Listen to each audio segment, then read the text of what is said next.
Ne do të vazhdojmë të flasim për politikën në vend dhe më konkretisht për lajmin e ditës djeshme ku pas disa muajsh përplasjesh majoranca dhe opozita, më në fund ka gjetur gjuhën e përbashkët duke miratuar edhe rezolutën për procesin e integrimit të Shqipërisë në Bashkimin Evropian. Për diskutuar, por edhe për situatën e partive në vend, kemi ftuar në studio analistin Ben Andoni. Ben, mirë se erdhe. Përshëndetje. Dhe në fakt, koha jonë më shumë do të përqendrohet pikërisht te rezoluta mes partive, pra mes opozitës dhe majorancës për procesin e integrimit. Pyetja ime e parë është, a ishte kjo rezolut një akt real politik apo është thjesht një mesazh diplomatik për Brukselin? Jo, është akt politik. Në vëmendjen tuaj duhet të them një element që më duket të shana shkaluar dje. Partia Demokratike, një nga kushtet e saj dhe justifikimin për pjesëmarrje në parlament, duke mos e njohur de facto, por duke e njohur de jure, ka qenë që ne do futemi në parlament për gjithçka që lidhet me proceset e integrimit. Ndërkohë, rodhin ngjarjet dhe ne dim shumë mirë që përballë presionit të madh, ato filluan procesin e përbashkët të reformës zgjedhore dhe madje përpara këtij akti më i madh ka qenë ulja e të dy partive dhe dakordësia për sa i përket ligjit të partive që duhet të amendohesh dhe pastaj do fillohesh me ligjin e financimeve dhe ne dim tash që për shkak të ngërçeve ligji i financimeve ka shkuar në Komisionin e Venecës. Ndërsa kjo e djeshme është një lloj marrje fryme për opozitën, por edhe tregim për sa i përket qasjes së tyre me faktorin ndërkombëtar. Po ta keni parë, opozita ka shumë lidhje tani me faktorin ndërkombëtar, jo zoti Berisha. Do të flasim, por sa peshë konkrete ka një rezolutë e tillë në procesin real të integrimit? Jo gjë të madhe. Jemi thjesht të detyruar ta bëjmë, sepse cili do që të ishte në fuqi e ka si detyrë që ta çojë përpara këtë proces, që është më shumë proces për shqiptarët, jo për partitë politike, por partitë politike janë mekanizmat, në këtë rast Partia Socialiste është mekanizmi që e çon përpara dhe opozita është mbështetje. Dhe nga ana tjetër keni parasysh dhe opozita do marrë kreditet e veta në proceset e integrimit. Qartë. A mund të konsiderohet konsensusi opozit si një sinjal pozitiv për Brukselin, për Bashkimin Evropian? Po, besoj që po. E para që edhe në këtë pjesë polariteti ekziston mundësia që për çështje madhore partitë të bashkojnë forcat, kartonat dhe mbi gjitha mendimin. Në mendimin tim nuk është se Parlamenti shqiptar ka ndonjë mendim të spikatur, po të dini diferencën e njerëzve të cilët kanë trajtuar temat e formës së shtetit shqiptar në fillim të viteve 20 me njerëzit që janë në vitin 2026, të themi në mënyrë simbolike gjyshrit të tyre, është si nata me ditën. Duke përfshirë brenda këtij ekuacioni dhe vetë zotin Rama që është sprovuar në politikë dhe zotin Berisha që është madje edhe më i sprovuar se zoti Rama. Pra, me pak fjalë, të dyja partitë në këtë çast po gjenden brenda të themi strukturës së Bashkimit Evropian për të integruar. Megjithatë rruga është jashtëzakonisht e gjatë. Mbi të gjitha është e vërtetë ajo që thuhet paktën nga ana e njerëzve të Partisë Socialiste që shtetet veçanta kanë interesa të veçanta, por nuk thuhet këtë që shtetet veçanta kanë receptor për Shqipërinë shumë më të mirë se sa vendet e tjera. Dhe këtu futet Gjermania dhe Franca. Gjermania sepse ju e dini bashkë me Francën, të dyja bashkë mbajnë peshën kryesore të Bashkimit Evropian. Dhe nga ana tjetër, integrimet të tilla, ata nuk i duan më vetëm për statistik ose të themi për pjesën gjeostrategjike të vendosjes së vendeve tona, por i duan që këto vende të jenë efikase. E kuptoj. Ju e cekët pak, por megjithatë pse u miratua tani kjo rezultat kur ka skepticizëm evropian ndaj Shqipërisë? Apo jo? Po, por sepse ka kaluar i bari. Duke kaluar i bari, do më thënë që është gjetur marrëveshja me disa vende për kërkesat e tyre, Dhe mos harrojmë kërkesat e disa vendeve janë jashtëzakonisht vështira për ne. Veçoj pjesën greke dhe pjesën bullgare. Madje pjesa bullgare po na shtohet një absurd tjetër.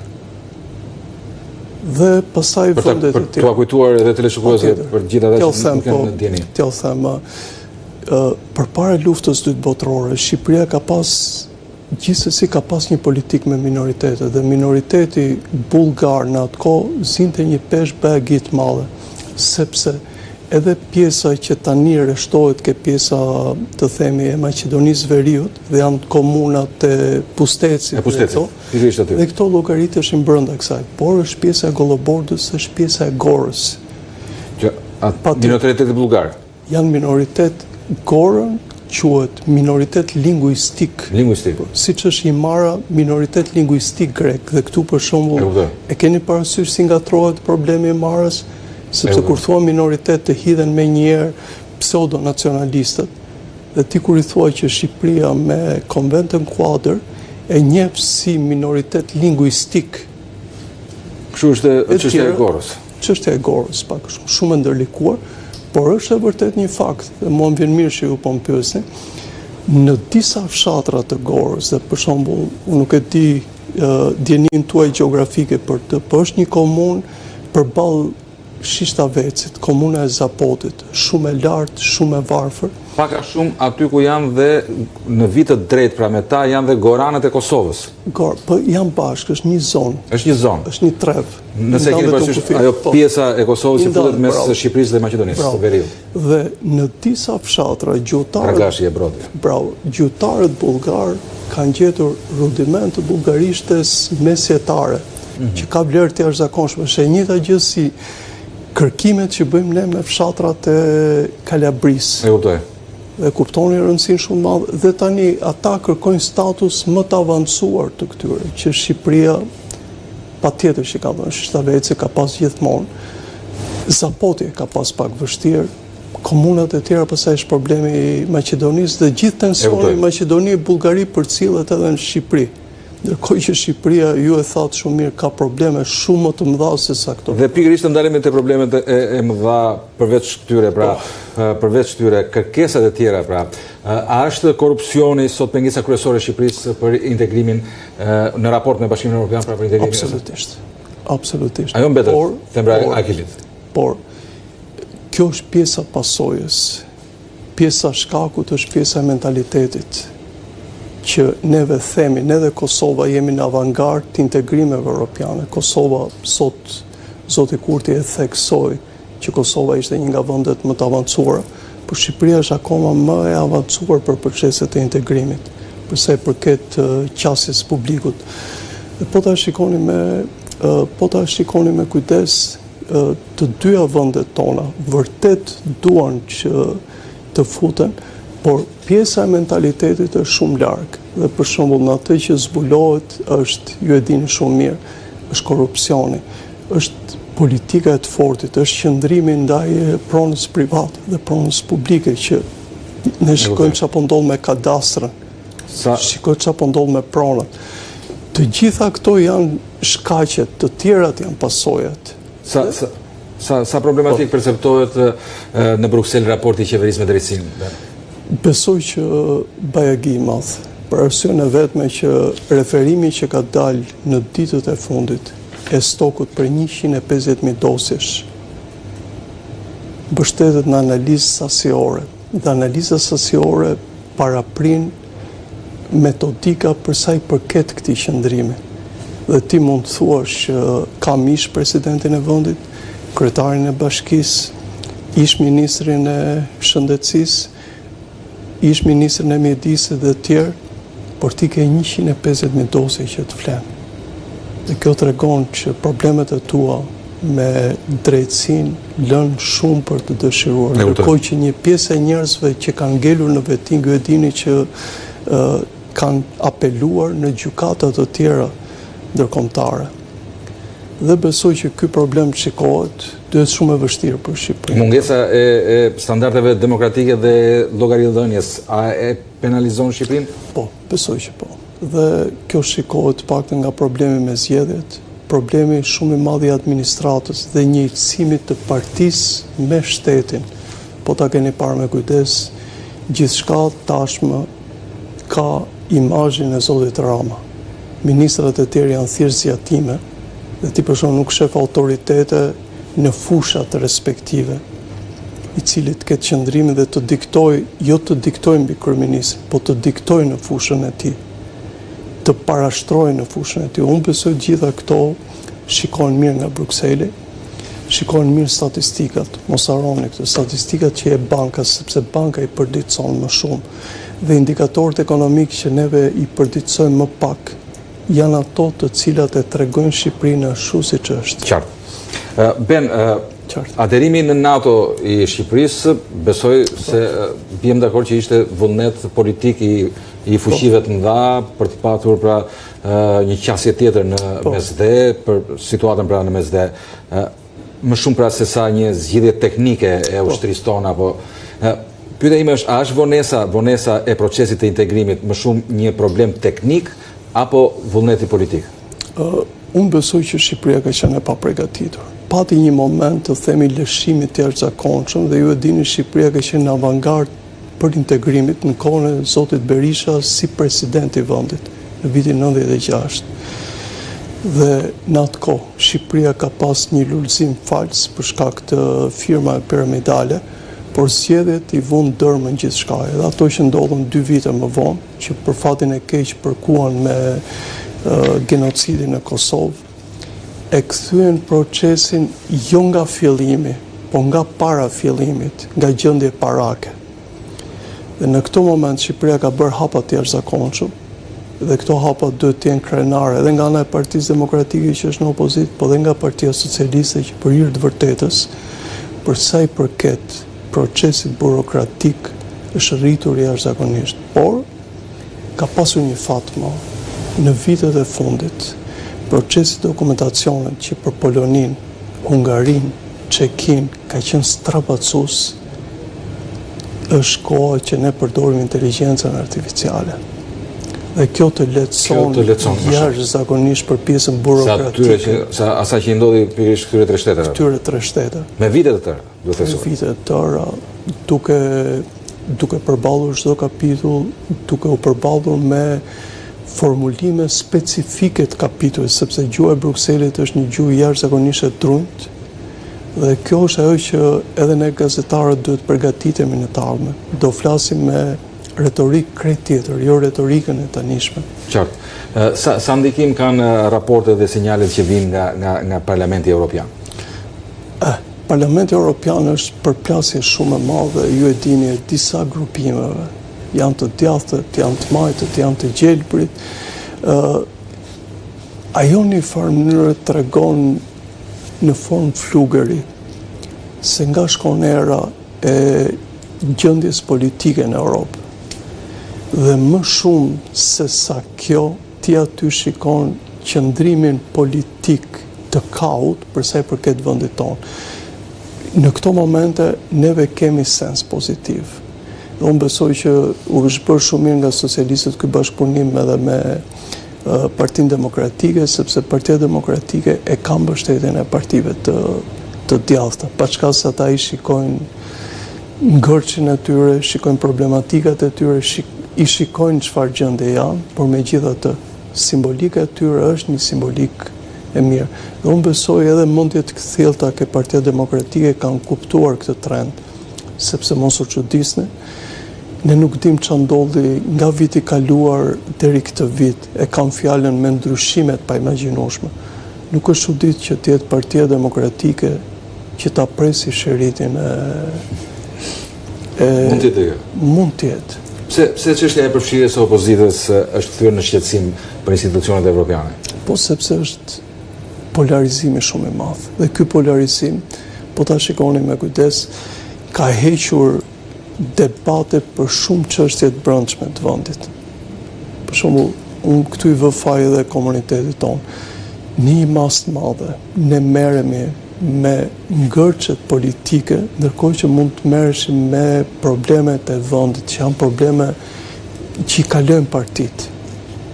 është problemi mbijetesës, është problemi natalitetit, ju e dini, është problemi ekonomik, ne nuk prodhojmë më. Është problemet i medisë. Pikërisht për këtë, a sheh Bashkimi Evropian Shqipërinë si vend me reforma të bllokuara politikisht? Nuk i shef reforma të bllokuara, sepse këtu është një paradoks i madh.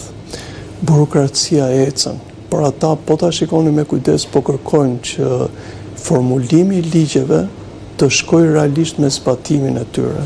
Dhe kritikat më të mëdha ne i marrim për zbatimin e tyre. Do të thënë ne kemi ligje të jashtëzakonshme.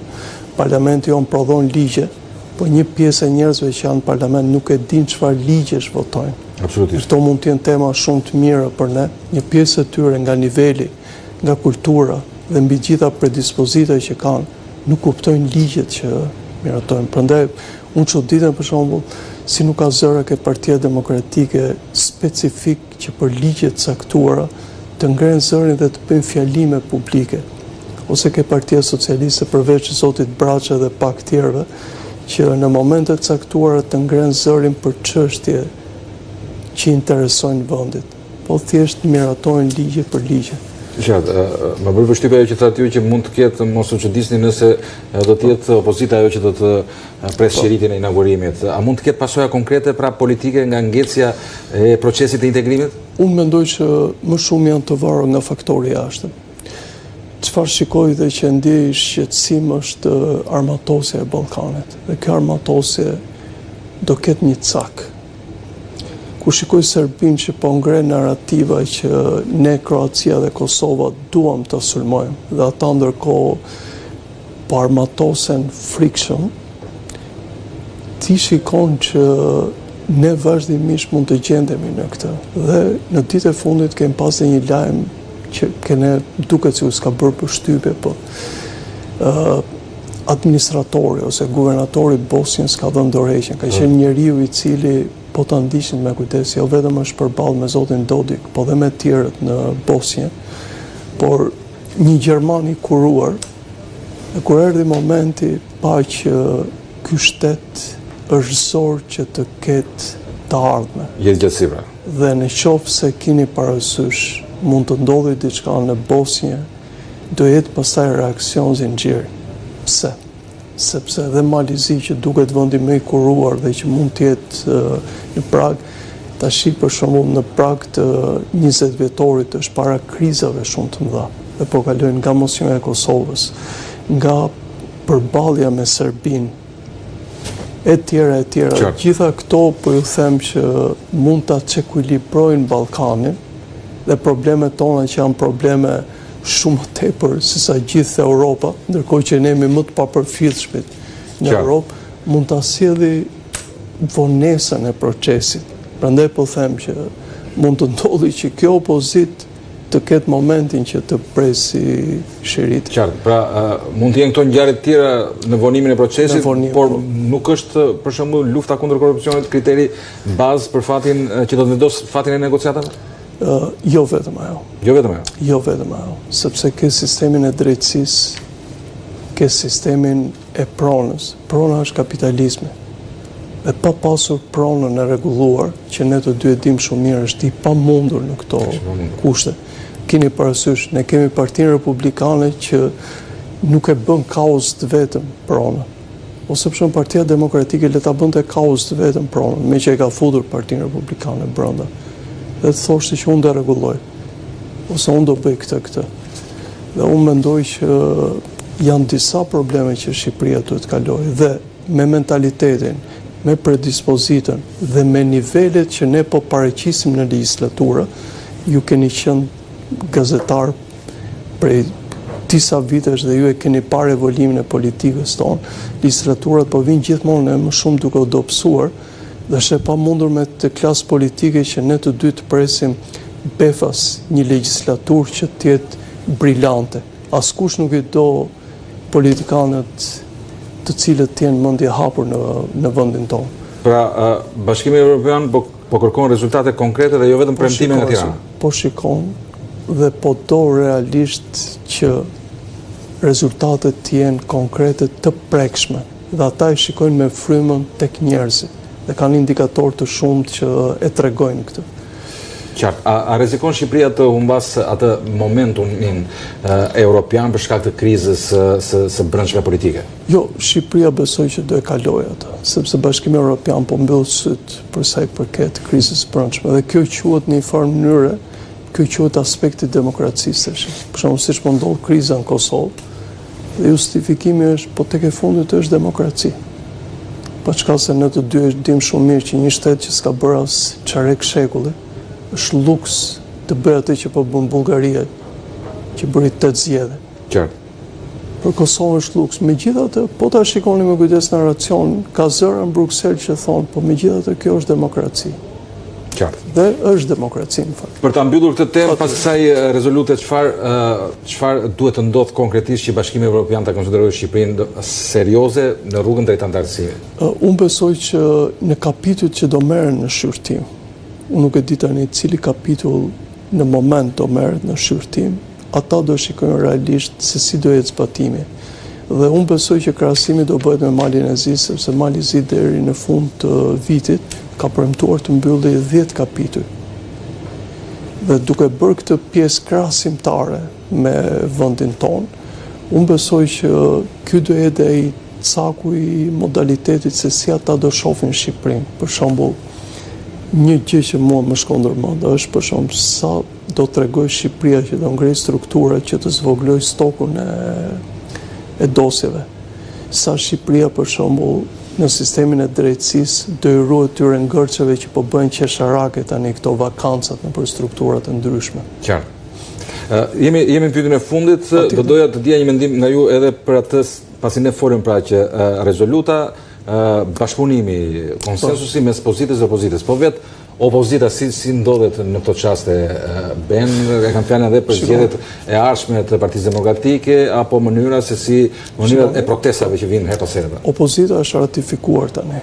Duhet kalojnë cakun e 23 majit në mos gaboj, kur janë zgjedhjet për kryetarin, që ne dim do vot besohet zoti Berisha, quhet vot besim sepse ai ishi vetëm në garë, dhe kjo gjendje status quo ata tashmë i bën të mendojnë për të ardhmen. Dhe çfarë shikoj grupi që është atje, është shumë i kënaqur me këtë status quo, sepse siç u thash pak më parë, peshën kryesore, të themi me terma antik, këtë qeren antike, koçinë antike, po e tërheq Partia Socialiste me zotin Rama që ka kaos, por ata po shikojnë me shumë kujdes ngjarjet ndërkombëtare që po ndodhin. Dhe ngjarjet ndërkombëtare nuk i parashikojmë dot për një muaj, jo t'i parashikosh për një vit. Dhe atyre mos u çuditsin që t'i dhorohet ky momentum historik. Por neve nuk na intereson kjo të dyre si qytetar, ne na intereson që Shqipëria të jetë pjesë e Bashkimit Evropian dhe mbi të gjitha të funksionojë Bashkimi Evropian. Sepse me çfarë shikohet Bashkimi Evropian, NATO po marrin goditje të jashtëzakonshme. Qartë. Brenda Dorën, falenderoj që ishte pjesë e detajit të orës 16 në Dyqena. Faleminderit. Të kalojmë në një spot të shkurtër publicitar për të rikthyer përsëri në studio.